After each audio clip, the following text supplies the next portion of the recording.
Hiya, Bob. You okay? Yeah, I'm fine, thank you. You can call me Scoey if you want. Okay, Scoey, there you go. You see, Scoey, you bears out. Willow, Scoey, yeah.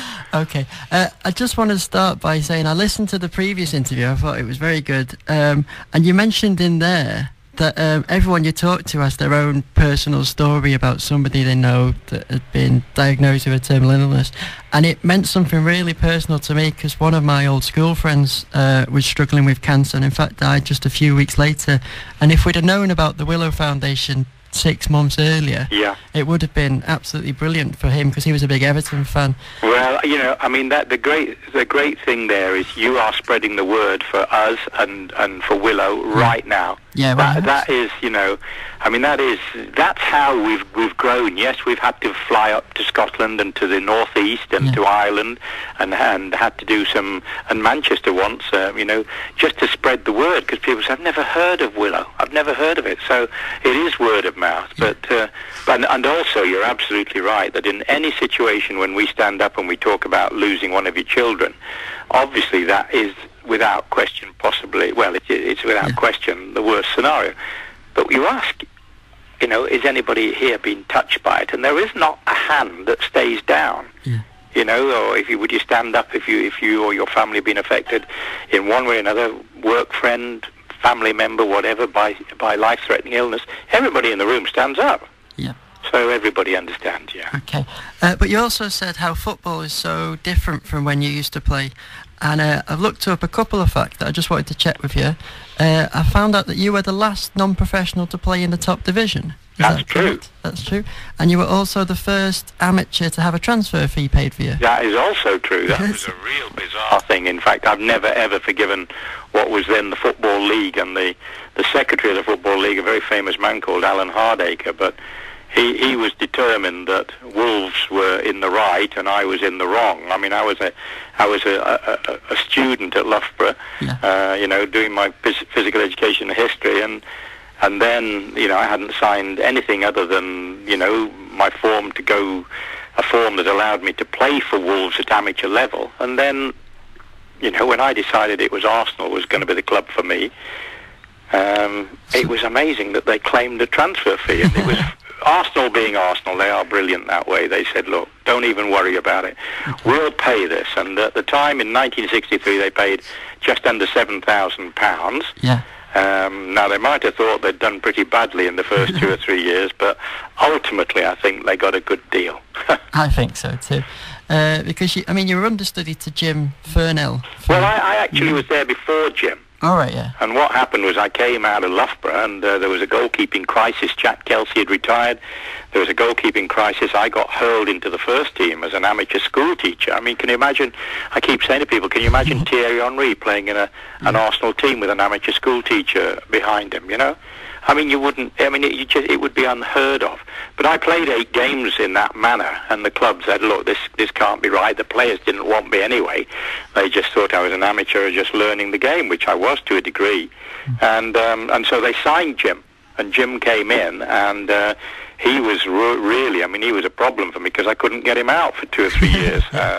But once I got him out, once I got in, I never then was out. From the 67, 68 season right through, I played 310 first-team games. But as I remind people, and they always say, oh, this is the legend that is Bob Wilson, played 310 first-team games, I remind them that I actually wore the Arsenal jersey 525 times, which tells you what a long journey it was for me to actually reach this so-called legendary status.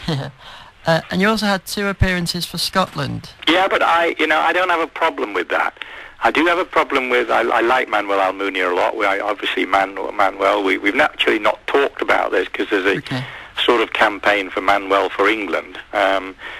You see, in my case, my mum and dad were both Scottish. Yes. And all the members of the family, uncles, aunts, grandparents, the whole lot, total Scottish bloodline, as it were. But my dad moved his job to England, and so I got born in England. I have no problem with you. Yeah, but the rules stated you could only play for the country in which you were born. So in 1957, as an under-15, Nobby Stiles and I were in the same England schoolboy side, and I was on Man United's books at the time of the Munich air crash. Yeah.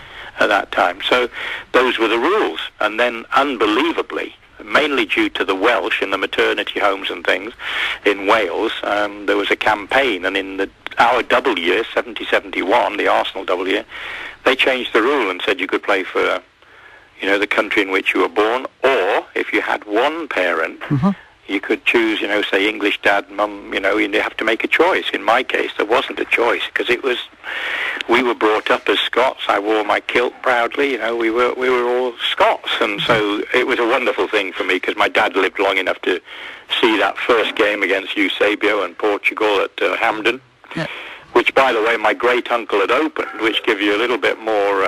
My great-uncle opened Hampden Park. Oh, right, okay. A lot of people don't know that, but he was chairman of Glasgow Rangers and Lord Provost of Perth, and he opened Hampden Park. So, there was a real, in my case, I don't agree with the great-grandfather bit and, the way Jack went with the Irish, except, and I apply this to Manuel Almunia, I probably would never have ever, if I, got in. You think of all the great goalies there were in my time, Gordon Banks, Peter Bonetti, and all those guys I would have been challenging with at that time for England. And so my one reserve on it is it's wonderful for individuals that they are given a chance to play at the very top level of sport. And so, had that rule not changed, I probably never, ever would have sampled international football. Exactly, and you mentioned Eusebio. You also played against the Netherlands in December that year. I did. Can you remember any of the great players that were in that team? Oh, yeah, it was the team. It was the side that went on, it was basically the Ajax team of Rinus Michels. He was the manager, and Johan Cruyff led, and Rudi Krol, and Nace, all of them, the guys who went on to play for Holland. Total football. Play the total football. That was the beginning, really, of total football, because it was Michels who sort of invented it. And then they should have won the World Cup in '74, as everybody, I think, knows. They were the best team. But Germany, West Germany at the time, as it was called, they beat Johan and the boys. But people say, why do you only play twice? Well, I got very seriously injured a month or two after that, and that was sort of the beginning of the end. But the Scottish manager changed. Tommy Docherty, who would have picked me on one leg, he moved to Man United, and a guy took over who did not agree with the ruling. So he didn't pick what you'd call Anglo-Scots. An English guy, the other great player that I found out you were playing against, I read this in an interview you did with Michael Parkinson for the Daily Telegraph, and he was talking about the save you made at Georgie Best's feet. It's one of the greatest saves he's ever seen. It must have been amazing to play with George Best, surely. Well, that was, that obviously does remain my favourite save, because only simply because George was just iconic. He was the first superstar, of our era. He's the only one probably of our era. Had he not enjoyed the nightlife and the girls and the fun, he probably might have been able to get together enough money to actually retire at the end of his career, but doubtful, because we got paid such little money in those sort of days. But he was brilliant, and I know that 9 times out of 10, probably 98 times or 99 times out of 100, he would have scored when he was through 1 against 1. But it was an amazing game for me. We were 1-0 up, and he came through, and I thought, here we are, trouble. But that was the best part of my game, and the look on his face when I was down at his feet and he looked and saw that I had the ball. And even in his autobiography said that, right throughout his playing career and after, he would have nightmares about certain situations, and one of them was how the hell did Bob Wilson nick that ball off his toes. So I loved Bestie. I love Bestie dearly, because, what George Best did for me, and we've touched upon it, in a way, is that, the college boy that came out of Loughborough, who had no respect from his own teammates early on, had this respect with the likes of Bestie, Bobby Charlton, Bobby Moore. Bobby Charlton invited me up there just recently to when he was being presented with, for his services to the game in Europe. And, that shows that there was eventually some respect for the way I played.